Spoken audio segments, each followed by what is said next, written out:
respected nationally, wonderful results in terms of our survivals and complication rates, and I think we are becoming more and more regarded internationally.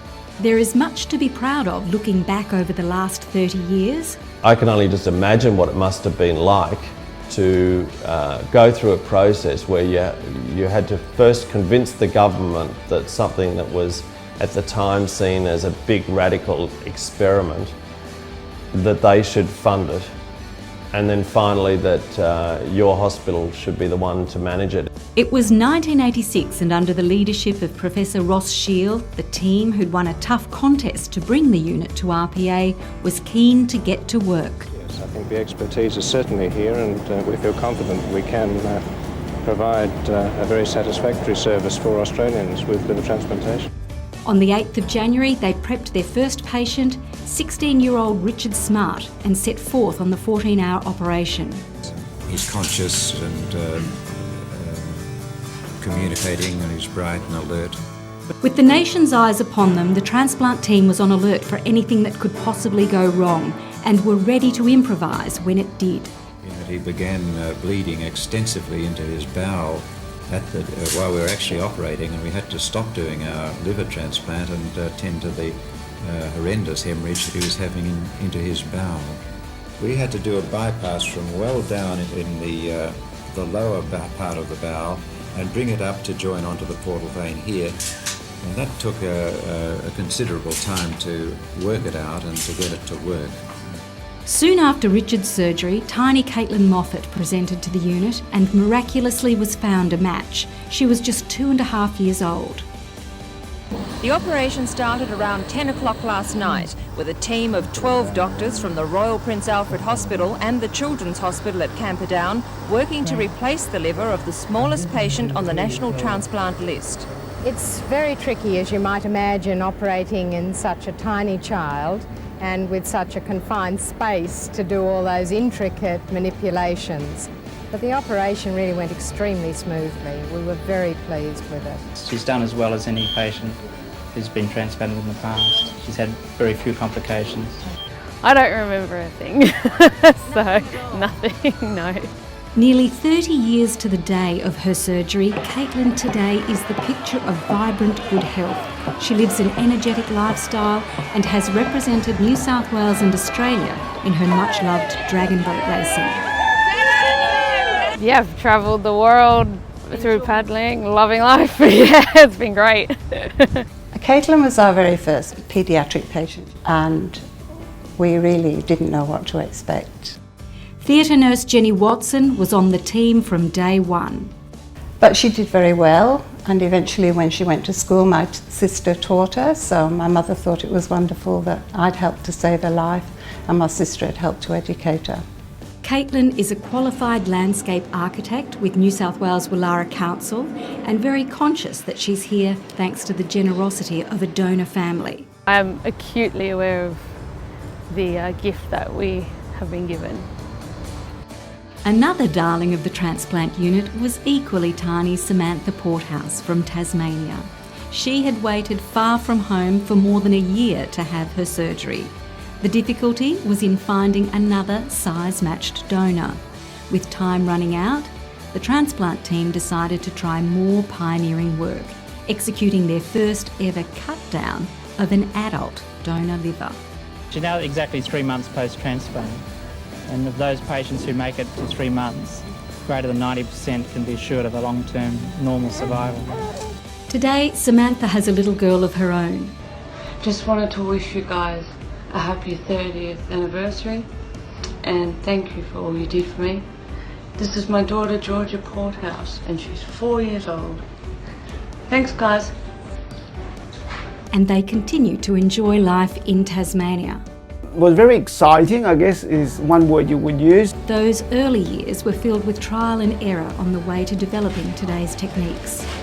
We're the first unit in the world to start leaving bellies open, which was not done before. I can clearly remember 2 children we've done. We closed the belly, and the next morning the mother said to me, "This doesn't feel right." She said, "The liver that you put in feels very cold." That's what the mother's observation, and she was correct. What happened when we closed the belly? The tension of the abdominal wall just compressed the liver, so we actually killed it. And then we thought there must be a better way to do something about this. But it is Demi Lee Brennan who's provided the unit with its 1 in 7 billion case. Demi Lee Brennan is the most unforgettable patient of the unit, I believe. She was this poor little girl who had fulminant hepatic failure, was going to die without a liver. While the transplant itself was routine, the changes in her blood type were miraculous. Demi's blood had changed from her own O negative to the donor's O positive. There was this realisation that she was not the same as she had been when we started, and that she'd become a chimera. And this is the dream of all transplanters, is to have a recipient become a chimera, because if you become a chimera, you don't need immunosuppression. My mum often says that was the hardest time of her life.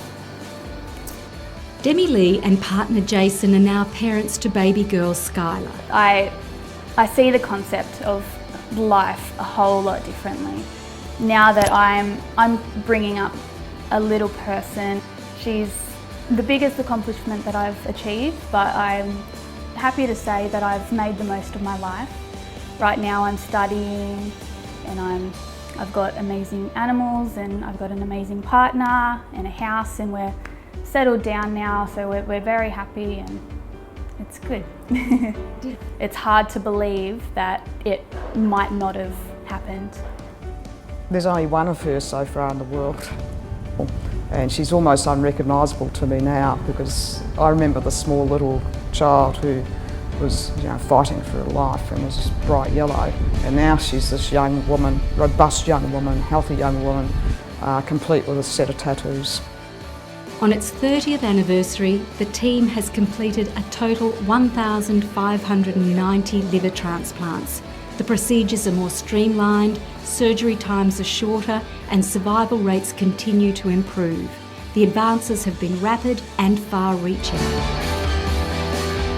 Transplantation just doesn't save people's lives. It changes dramatically the quality of their own lives, but also the quality of their families' lives. The unit has flourished. The numbers of transplants that we're doing and the success that we're getting at the moment is a measure of the fact that the whole place works as one great big team. It's incredible to fathom that even before baby Aiden Neale was born, doctors knew he had a failing liver. His transplant at just a few weeks old is testament to the unit's skill and precision. How do you ever say thank you? It's just the most extraordinary gift. Every time I see him, every time I change his nappy and see his scar, I'm reminded to say a little thank you. The entire liver team has just been extraordinary, and we're so grateful, really. What Ross set up has been to, if you like, birth a child, and then slowly that's evolved into something that now looks a little different than when it first started. Many of the medicines are different, the way the anaesthesia works is different. There's a lot of things that have changed, and mostly those changes have been to the betterment of our results. And having a unit like that in Prince Alfred has allowed lots and lots of enhancements in so many other places that it's hard to actually get your head round how it's touched almost every part of the whole hospital. Happy anniversary, RPA. Congratulations and thank you. Big thank you. Big thank you, RPA. Happy anniversary, RPA. As you can see, I'm making good use of my liver. Happy anniversary, RPA. Keep up the good work.